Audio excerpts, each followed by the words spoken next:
ನಮಸ್ತೆ ಎಲ್ಲರೂ ಹೇಗಿದ್ದೀರಾ? ಎಲ್ಲರಿಗೂ welcome to A V vlogs Kannada. ಅಂದಹಾಗೆ ಇವತ್ತಿನ ಈ ವ್ಲಾಗ್ ಬಂದು ಪಿತೃಪಕ್ಷದ ದಿನದ ವ್ಲಾಗ್ ಆಗಿರುತ್ತೆ. ಸೊ ಈ ವಿಡಿಯೋನ ಕಂಪ್ಲೀಟಾಗಿ ನೋಡಿ, ಎಲ್ಲೂ ಕೂಡ ಸ್ಕಿಪ್ ಮಾಡಿದೆ. ಐ ಹೋಪ್ ನಿಮಗೆ ಈ ವಿಡಿಯೋ ಇಷ್ಟ ಆಗುತ್ತೆ. ಇಷ್ಟ ಆದರೆ ಏನು ಮಾಡಬೇಕು, ಒಂದು ಕಾಮೆಂಟಲ್ಲಿ ತಿಳಿಸಿ, ಒಂದು ಲೈಕ್ ಮಾಡಿ, ಹಾಗೆ ಸಬ್ಸ್ಕ್ರೈಬ್ ಆಗೋದ್ರ ಮೂಲಕ ನನಗೆ ಸಪೋರ್ಟ್ ಮಾಡಿ. ಪ್ಲೀಸ್ ನನ್ನ ಕನ್ಸಿಡರ್ ಮಾಡ್ಕೊಳ್ಳಿ. ನನ್ನ ಹಳೆ ವ್ಲಾಗ್ಸ್ ಅಥವಾ ಮಿನಿ ವ್ಲಾಗ್ಸ್ ಆದರೂ ನೋಡಿ. ನಿಮಗೆ ಮಿನಿ ವ್ಲಾಗ್ಸ್ ಆದರೆ ಇಷ್ಟ ಆಗ್ಬೋದು. ಇಷ್ಟ ಆದರೆ ನಾನು ಆಗಲೇ ಹೇಳ್ದಾಗೆ ಪ್ಲೀಸ್ ಸಪೋರ್ಟ್ ಮಾಡಿ, ಒಂದು ಸಬ್ಸ್ಕ್ರೈಬ್ ಆಗೋದ್ರ ಮೂಲಕ. ಓಕೆನಾ? ಸೊ ಬನ್ನಿ ಇವತ್ತಿನ ವ್ಲಾಗ್ನ ಶುರು ಮಾಡ್ಕೊಳ್ಳೋಣ. ಪಿತೃಪಕ್ಷ ಬಂದು ಸಂಡೇ ಬಂದಿದೆ. ಸೊ ಹಾಗಾಗಿ ಮನೆಯಲ್ಲಿ ಎಲ್ಲರೂ ಸಹ ಇದ್ರು. ಆಫೀಸ್ಗೆ ಹೋಗೋರೆಲ್ಲ ಇವತ್ತು ರಜಾ ಇತ್ತಲ್ವಾ, ಮನೆಯಲ್ಲೇ ಇದ್ರು. ಹಾಗಾಗಿ ಸ್ವಲ್ಪ ಕೆಲಸ ಜಾಸ್ತಿ, ಅದರೊಟ್ಟಿಗೆ ಪಿತೃಪಕ್ಷದ ಕೆಲಸನೂ ಕೂಡ ಜಾಸ್ತಿನೇ ಇತ್ತು. ಬಟ್ ನಾನೇನಂದ್ರೆ ಕೆಲಸ ಒಂದು ಸಹ ಮಾಡಿಲ್ಲ. ಮಧ್ಯಾಹ್ನ ಇಲ್ಲ ಸಂಜೆ ಮೇಲೆ 4 ಗಂಟೆ ಮೇಲೆ ವ್ಲಾಗ್ನ ಸ್ಟಾರ್ಟ್ ಮಾಡ್ಕೊಂಡಿದ್ದೀನಿ. ಯಾಕಪ್ಪ ಒಂದು ಕೆಲಸ ಮಾಡಿಲ್ಲ ಅಂತ ಹೇಳಿದ್ರೆ, ಇತ್ತೀಚೆಗೆ ನನಗೆ ತುಂಬಾನೇ ಸುಸ್ತಾಗ್ತಿದೆ. ಒಂದು 4-5 ಡೇಸಿಂದನೂ ಬೆಳಿಗ್ಗೆ ಎಲ್ಲ ತುಂಬಾನೇ ಸುಸ್ತು. ಚೆನ್ನಾಗಿ ನಿದ್ದೆ ಮಾಡ್ತೀನಿ ಇಡೀ ದಿನಾನು. ಕೆಲವೊಂದ್ಸಲ ಚೆನ್ನಾಗಿ ನಿದ್ದೆ ಮಾಡಿದ್ರು ಸಹ ಎದ್ದಿದ ತಕ್ಷಣನೇ ಸುಸ್ತಾಗ್ತಾ ಇದ್ದೆ. ಹಾಗಾಗಿ ನಾನು ಯಾವುದೇ ರೀತಿ ಕೆಲಸ ಮಾಡೋದಕ್ಕೆ ಹೋಗಲಿಲ್ಲ. ಅತ್ತೆಗೆ ಹೇಳಿದೆ ಸುಸ್ತಾಗ್ತಿದೆ ಅಂತ. ಸರಿ ಆಯಿತು, ಹೋಗಿ ರೆಸ್ಟ್ ಮಾಡು ಅಂತ ಹೇಳಿದ್ರು. ಒಂದು ಕಡ್ಡಿನೂ ಸಹ ಇಲ್ಲಿಂದ ಆ ಕಡೆ ಎತ್ತಿಟ್ಟಿಲ್ಲ. ಮಾಮೂಲಿ ಯೂಶಲಿ ಇರುವಂಥ ಕೆಲಸ ಆಗಿರ್ಬೋದು. ಅದರಲ್ಲಿ ಬೇರೆ ಇವತ್ತು ಎಲ್ರಿಗೂ ರಜೆ ಇರೋದ್ರಿಂದ ಅವ್ರಿಗೆ ತಿಂಡಿ ಅಡುಗೆ, ಅದರೊಟ್ಟಿಗೆ ಪಿತೃಪಕ್ಷದ ಒಂದು ಹಬ್ಬದ ಅಡುಗೆ ಅಂತಲೇ ಹೇಳ್ಬೋದಲ್ವಾ. ಆ ಅಡುಗೆನೆಲ್ಲ ಪಾಪ ಒಬ್ಬರೇ ಮಾಡಿದ್ದಾರೆ. ತುಂಬ ಅಂದರೆ ತುಂಬಾ ಟಯರ್ಡ್ ಆಗಿಬಿಟ್ಟಿದ್ರು ಅವರಂತೂ. ನನಗೆ ಈ ಟೈಮಲ್ಲೇ ಸುಸ್ತಾಗಬೇಕಾ ಗೊತ್ತಿಲ್ಲ, ಬಟ್ ಒಂದೇ ಒಂದು ಮಾತು ಸಹ ನಮ್ಮತ್ತೆ ಒಂದು ಸ್ವಲ್ಪನಾದರೂ ಹೆಲ್ಪ್ ಮಾಡು ಅಂತಲೂ ಸಹ ಕೇಳಲಿಲ್ಲ. ಸುಸ್ತಾಗ್ತಿದೆ ಅಂದ ಕೂಡಲೇ ಹೋಗಿ ರೆಸ್ಟ್ ಮಾಡು ಅಂತ ಹೇಳಿದ್ರು. ಹೇಳ್ಬೇಕಂದ್ರೆ ನಮ್ಮ ಅಮ್ಮನ ಮನೆಗಳಲ್ಲೇ ನಾವು ಇಷ್ಟು ಚೆನ್ನಾಗಿರೋದಿಲ್ಲ. ನನ್ನ ಪ್ರಕಾರ ನಮ್ಮಮ್ಮನ ಮನೇಲಿ ನಾನು ಅಷ್ಟು ಚೆನ್ನಾಗೇ ಇರೋದಿಲ್ಲ. ಒಂದು ಪಕ್ಷ ನಮ್ಮಮ್ಮ ಬೈಯೋಕ್ಕಾದ್ರೂ ಬೈತಾರೆ, ಸಾಕು ಎದ್ದೇಳು ನಿದ್ದೆ ಮಾಡಿದ್ದು ಅಂತನಾದ್ರು. ನಮ್ಮತ್ತೆ ಪಾಪ ಎಬ್ಬಿಸೋದಕ್ಕೆ ಬರಲಿಲ್ಲ. ನಾನೇ ಎದ್ದಿದ್ದು 4 ಗಂಟೆಗೆ. ಎದ್ದ ಕೂಡಲೇ ಕಾಫಿ ಮಾಡಿಕೊಟ್ರು. ಕಾಫಿ ಒಂಥರ ಎನರ್ಜಿ ಡ್ರಿಂಕ್. ನನಗೆ ಯಾವಾಗಲೂ ಹೇಳ್ತಾ ಇರ್ತೀನಿ. ಸೊ ನಾನೇನಾದ್ರು ಮೂಡ್ ಆಫ್ ಆಗಿದ್ರೆ ಅಥವಾ ಡಲ್ ಆಗಿತ್ತಂದರೆ, ಹುಷಾರಿಲ್ಲ ಅಂದರೆ ಫಸ್ಟು ನಮ್ಮತ್ತೆ ನನಗೆ ಕೇಳೋದೆ ಕಾಫಿ ಮಾಡಿಕೊಡ್ಲಾ ಅಮ್ಮ ಅಂತ. ಸೊ ಕಾಫಿ ಮಾಡ್ಕೊಂಡಿದ್ದ ತಕ್ಷಣವೇ ನಾನು ಫುಲ್ ಆ್ಯಕ್ಟಿವ್ ಆಗಿಬಿಟ್ಟೆ. ಅಂದರೆ ಈ ನಡುವೆ ಬೆಳಗ್ಗೆಯಿಂದ ಸ್ವಲ್ಪ ಮಧ್ಯಾಹ್ನದವರೆಗೂ ಫುಲ್ ಸುಸ್ತಿರುತ್ತೆ. ಮಧ್ಯಾಹ್ನ ಸಾಯಂಕಾಲ ಮೇಲೆ ಸ್ವಲ್ಪ ಆ್ಯಕ್ಟಿವ್ ಆಗಿರ್ತೀನಿ. ಅದು ಯಾವ ಥರ ಸುಸ್ತು ಅಂತ ನನಗೆ ಗೊತ್ತಿಲ್ಲ. ಸುಸ್ತು ಸ್ವಲ್ಪ ಕಮ್ಮಿ ಆಯಿತು. ನಾನಿವಾಗ ಓಕೆ, ಫುಲ್ ಆ್ಯಕ್ಟಿವ್ ಆಗಿದ್ದೀನಿ, ಕೆಲಸ ಮಾಡ್ಬೋದು ಅಂತ ಅನಿಸಿದ ಮೇಲೆ ಎದ್ದ ಮೇಲೆ ಆಗಲೇ ಹೇಳ್ದಾಗೆ ಕಾಫಿ ಕುಡ್ದಾದ್ಮೇಲೆ ಪಟ ಅಂತ ಹೋಗಿ ಸ್ನಾನ ಮಾಡ್ಕೊಂಡು ಬಂದೆ. ಫಸ್ಟು ಮಂಚುಮ್ಮಗೆ ಸ್ನಾನ ಮಾಡಿಸಿ ರೆಡಿ ಮಾಡಿದೆ. ಯಾಕಂದರೆ ನಾನು ರೆಡಿ ಆದಮೇಲೆ ಅವಳಿಗೆ ರೆಡಿ ಮಾಡ್ಸೋಕೆ ಹೋದರೆ ಫುಲ್ ನನ್ನ ಬಟ್ಟೆ ಎಲ್ಲ ಒದ್ದೆ ಆಗಿಬಿಡುತ್ತೆ ಸ್ನಾನ ಟೈಮಲ್ಲಿ, ಅಂದರೆ ಪಾಪಕ್ಕೆ ಸ್ನಾನ ಮಾಡಿಸೋ ಟೈಮಲ್ಲಿ. ಹಾಗಾಗಿ ಫಸ್ಟು ಅವಳಿಗೆ ರೆಡಿ ಮಾಡಿಬಿಟ್ಟೆ. ಅದಾದಮೇಲೆ ನಾನು ಸ್ನಾನ ಮಾಡಿಕೊಂಡು ಬಂದು ಪೂಜೆಗೆಲ್ಲ ರೆಡಿ ಮಾಡ್ಕೊತಾ ಇದ್ದೀನಿ. ಫಸ್ಟು ದೇವ್ರ ಮನೆ ಎಲ್ಲ ಕ್ಲೀನ್ ಮಾಡಿಕೊಂಡೆ. ಅಂದರೆ ಪೂಜೆ ಸಾಮಾನೆಲ್ಲ ತೆಗೆದು ಏನೂ ವಾಶ್ ಮಾಡಲಿಲ್ಲ. ಅಂದರೆ ರೀಸೆಂಟಾಗಿ ಒಂದು ಲಾಸ್ಟ್ ವೀಕೇನೋ ಕ್ಲೀನ್ ಮಾಡಿದ್ದನ್ನ.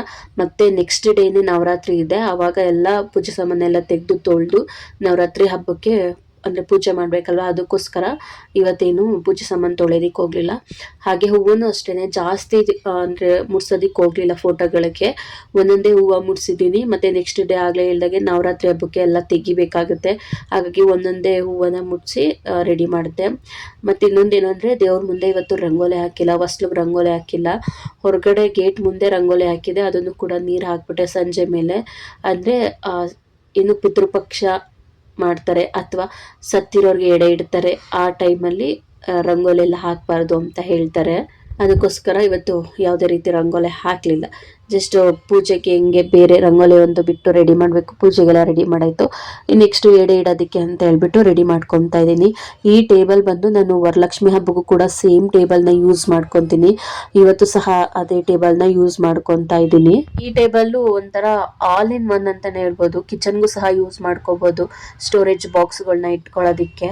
ಸೊ ನಾನು ಸ್ಟೋರೇಜ್ ಬಾಕ್ಸ್ಗಳೆಲ್ಲ ಇಟ್ಕೊಳ್ಳೋದಕ್ಕೆ ಶೆಲ್ಫ್ಗಳಿದ್ದಾವೆ. ಹಾಗಾಗಿ ಹೊರಗಡೆ ಏನಾದ್ರು ಹೆಲ್ಮೆಟ್ ಇಡೋದಕ್ಕೆ, ಬುಕ್ಸ್ಗಳು, ನ್ಯೂಸ್ ಪೇಪರ್ಗಳು ಇಡೋದಕ್ಕೆ ಅಂತ ಹೇಳ್ಬಿಟ್ಟು ಹಾಲಲ್ಲಿ ಇಟ್ಕೊಂಡಿದ್ದೀನಿ. 2 ಸ್ಟೆಪ್ ಥರ. ಇದನ್ನು ಡಿವೈಡ್ ಕೂಡ ಮಾಡ್ಕೊಳ್ಬೋದು ಸ್ಟೆಪ್ ಬೈ ಸ್ಟೆಪ್ಪು. ಇನ್ನು ನೆಕ್ಸ್ಟ್ ನಾನು ಈ ಒಂದು ಪಿತೃಪಕ್ಷನ ಫಸ್ಟ್ ಟೈಮ್ ಮಾಡ್ತಿರೋದು ಅಂತಾನೆ ಹೇಳ್ಬೋದು. ನಮ್ಮಮ್ಮ ಮನೇಲಿ ಮಾಡ್ಬೇಕಾದ್ರೆ ಪಿತೃಪಕ್ಷಕ್ಕೆ ಸ್ವಲ್ಪ ಹೆಲ್ಪ್ ಮಾಡ್ತಾ ಇದ್ವಿ, ಅಂದ್ರೆ ಎಡೆ ಎಲ್ಲ ಇಡೋದಿಕ್ಕೆ, ಅಂದ್ರೆ ಅಡುಗೆಗೇನ ಅಷ್ಟೇನು ಹೆಲ್ಪ್ ಮಾಡ್ತಿರಲಿಲ್ಲ. ಹೊರಗಡೆ ಕೆಲಸ ಗುಡ್ಸೋದು ಒರೆಸೋದು, ಏನಾದರೂ ತೊಗೊಂಡು ಬಂದು ಕೊಡೋದು, ಈ ರೀತಿ ಕೆಲಸಗಳಷ್ಟೇನೆ. ಇನ್ನು ಮದುವೆ ಆದಮೇಲೂ ಅಷ್ಟೇ ಈ ರೀತಿ ಎಡೆ ಇಡೋದೆಲ್ಲ ನಾನು ಮಾಡೇ ಇಲ್ಲ. 4 ವರ್ಷ ಆಯಿತು ನನಗೆ ಮದುವೆಯಾಗಿ. ಫಸ್ಟ್ ಟೈಮು ಈ ರೀತಿ ಎಡೆ ಇಡುವಂಥ ಒಂದು ಪೂಜೆನ ಮಾಡ್ತಾ ಇದ್ದೀನಿ. ಯಾಕಂತ ಹೇಳಿದ್ರೆ ಈ 4 ವರ್ಷದ ಮದುವೆ ಆದಮೇಲೆ ನಮ್ಮ ಅತ್ತೆ ಇದ್ದಾರೆ, ಮತ್ತು ನಮ್ಮ ಚಿಕ್ಕತ್ತೆ ಇದ್ದಾರಲ್ಲ, ಇಬ್ಬರು ಸೇರಿ ಮಾಡ್ತಾ ಇದ್ದಿದ್ದು. ಅಂದರೆ ನಮ್ಮ ಮಾವನ ತಮ್ಮನ ಹೆಂಡ್ತಿ.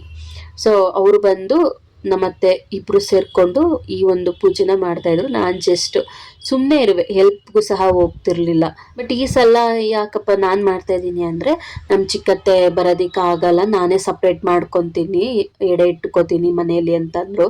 ಹಾಗಾಗಿ ಸರಿ ಆಯಿತು ಅಂತ ಹೇಳ್ಬಿಟ್ಟು ಅತ್ತೆ ಅಡುಗೆ ಕೆಲಸದಲ್ಲಿ ಬ್ಯುಸಿ ಇದ್ದರು. ಪಾಪ ಮತ್ತೆ ಈ ಕೆಲಸ ಎಲ್ಲ ಮಾಡಬೇಕಂದ್ರೆ ತುಂಬಾ ಸುಸ್ತಾಗ್ತಾರೆ. ಸೊ ನಾನು ಸ್ವಲ್ಪ ಆ್ಯಕ್ಟಿವ್ ಆಗಿದ್ದೆ ಅಲ್ವಾ, ಹಾಗಾಗಿ ನಾನು ಹೇಳ್ಸ್ಕೊಂಡು ಪೂಜೆಗೆಲ್ಲ ರೆಡಿ ಮಾಡ್ಕೊತಾ ಇದ್ದೀನಿ. ಈ ಸಲ ಸುಮಾರು ಜನ ನಾನು ಕೇಳಿದಂಗೆ ನೋಡ್ದಂಗೆ ಸುಮಾರು ಜನ ಅವ್ರಾಗವ್ರೆ ಸಪ್ರೇಟು ಎಡೆ ಇಡ್ತಾ ಇದ್ದಾರೆ. ಯಾಕಂದರೆ ನಾವು ಊರಿಂದ ಊರಿಗೆ ಬಂದಿರ್ತೀವಿ, ಬೆಂಗಳೂರಲ್ಲಿ ಒಂದು ಲೈಫ್ನ ಕಟ್ಕೊಳ್ಳೋದಕ್ಕೆ ಬಂದಿರ್ತೀವಿ. ಈ ರೀತಿ ಹಿರಿಕರಿಗೆ ಎಡೆ ಇಡೋದು ಅಂತ ಬಂದಾಗ ಸ್ವಂತ ಊರಿಗೆ ಹೋಗ್ಬಿಟ್ಟು ಎಲ್ಲ ಅಣ್ಣ ತಮ್ಮದಿರೆಲ್ಲ ಸೇರಿಕೊಂಡು ಎಡೆ ಇಟ್ಬಿಟ್ಟು ಬರ್ತೀವಿ. ಬಟ್ ಈ ವರ್ಷ ನಾನು ನೋಡ್ದಂಗೆ ಸುಮಾರು ಜನ ಅವ್ರವ್ರು ಎಲ್ಲೆಲ್ಲಿ ಸ್ಟೇ ಆಗಿದ್ದಾರೆ ಅವ್ರವ್ರ ಮನೆಯಲ್ಲಿ ಅವ್ರವರು ಹಿರಿಕರಿಗೆ ಎಡೆ ಇಟ್ಟಿದ್ದಾರೆ ನಾನು ಕೇಳ್ದಂಗೆ. ಸೊ ನಮ್ಮ ಚಿಕ್ಕತ್ತೆನೂ ಸಹ ಈ ವರ್ಷನೇ ಅವರು ಕೂಡ ಸಪ್ರೇಟಾಗಿ ಎಡೆ ಇಟ್ಟರು. ಇನ್ನು ನನ್ನ ಹಸ್ಬೆಂಡ್ ಮನೇಲಿ ಪಿತೃಪಕ್ಷ ಅಂತ ಏನು ಮಾಡೋದಿಲ್ಲ. ಅವ್ರು ಸತ್ತಿರುವಂಥ ಡೇಟಲ್ಲಿ ಎಡೆ ಇಡ್ತಾರೆ. ಸತ್ತಿರುವಂಥ ಡೇಟು ಜೊತೆಗೆ ಪಿತೃಪಕ್ಷ ಎರಡೂ ಕೂಡ ಒಂದೇ ದಿನ ಬಂದಿದೆ ಈ ಸಲ. ಇನ್ನು ಈ ಫೋಟೋದಲ್ಲಿ ಕಾಣಿಸ್ತಿರೋರು ನಮ್ಮ ಮಾವನ ಅಪ್ಪ ಅವರು ಫೋಟೋ ಇದು. ಇನ್ನು ನೆಕ್ಸ್ಟ್ ಮಾವನ ಅಮ್ಮನ ಫೋಟೋ ಇಲ್ಲ, ಹಾಗಾಗಿ ತಟ್ಟೆಗೆ ಅರಿಶಿನ ಕುಂಕುಮ ಬಳೆ ಹೂವು ಸೀರೆ ಅವ್ರಿಗೇನಿಷ್ಟ ಅದನ್ನ ಇಟ್ಟು ಪೂಜೆ ಮಾಡ್ತಾ ಇದ್ದೀವಿ. ಇವರು ಹಿರಿಕರು ಏನಿದ್ದಾರೆ ಇವ್ರು ಬಂದು ನಮ್ಮ ಅತ್ತೆಗೆ ಒಂದು ಕಡೆಯಿಂದ ಅಜ್ಜಿ ತಾತ ಆಗಬೇಕು, ಇನ್ನೊಂದು ಕಡೆಯಿಂದ ಅತ್ತೆ ಮಾವ ಆಗಬೇಕು. ನಮ್ಮ ಮಾವ ಅಕ್ಕನ ಮಗಳನ್ನೇ ಮದುವೆ ಆಗಿರೋದ್ರಿಂದ ಈ ರೀತಿ ಎರಡೆರಡು ಸಂಬಂಧ ಬರುತ್ತೆ. ಇನ್ನೊಂದೇನಂದ್ರೆ ಈ ಒಂದು ಎಡೆ ಇಡುವಂತ ಒಂದು ಪೂಜೆ ಏನಿದೆ ಫುಲ್ ನನ್ನ ಹಸ್ಬೆಂಡ್ ಮನೇಲಿ ಫುಲ್ ಆಪೋಸಿಟ್. ನಾನು ನಮ್ಮ ಮನೇಲಿ ನಮ್ಮ ಅಮ್ಮ ಮನೇಲಿ ಮಾಡೋದ್ಗೂ ಇವ್ರ ಮನೇಲಿ ಮಾಡೋ ಪೂಜೆಗೂ ಫುಲ್ ಆಪೋಸಿಟ್ ಅಂತಾನೆ ಹೇಳ್ಬೋದು.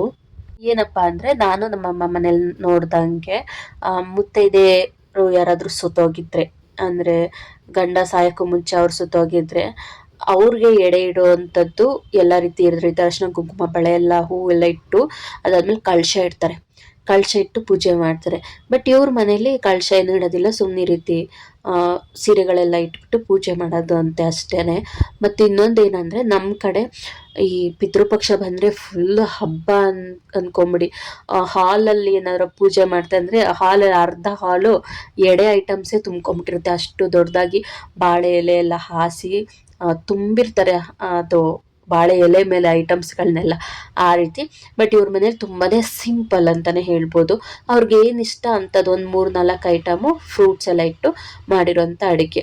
ಇನ್ನು ಕೆಲವು ಕಡೆ ನಾನ್ ವೆಜ್ ಕೂಡ ಮಾಡ್ತಾರೆ, ಬಟ್ ಇವ್ರ ಮನೆಯಲ್ಲಿ ವೆಜ್ ಊಟ. ಮತ್ತು ಇನ್ನೊಂದೇನಪ್ಪ ಅಂದರೆ ಈ ರೀತಿ ಎಡೆ ಎಲ್ಲ ಇಟ್ಟಿದ್ದಾದಮೇಲೆ ಪೂಜೆ ಮಾಡಿ ಹೊರಗಡೆ ಹೋಗಬೇಕು. ಡೋರ್ನ ಕ್ಲೋಸ್ ಮಾಡಿಕೊಂಡು ವಿಂಡೋಸ್ ಎಲ್ಲ ಕ್ಲೋಸ್ ಆಗಿರಬೇಕು. ಒಂದು ವಿಂಡೋ ಆಗಿರ್ಬೋದು ಡೋರ್ ಆಗಿರ್ಬೋದು ಓಪನ್ ಆಗಿರಬಾರ್ದು, ಹಿರಿಕರು ಬಂದು ಊಟ ಮಾಡ್ತಾರೆ ಅಂತ ಹೇಳ್ತಾರೆ. ಸೊ ಹಾಗಾಗಿ ಡೋರ್ನೆಲ್ಲ ಕ್ಲೋಸ್ ಮಾಡಿಕೊಂಡು, ಅದು ಡೋರ್ ಹತ್ರನೂ ಸಹ ಕುತ್ಕೋಬಾರ್ದು ಯಾರನ್ನು, ಡೋರಿಂದ ಸ್ವಲ್ಪ ದೂರ ಹೋಗ್ಬೇಕು.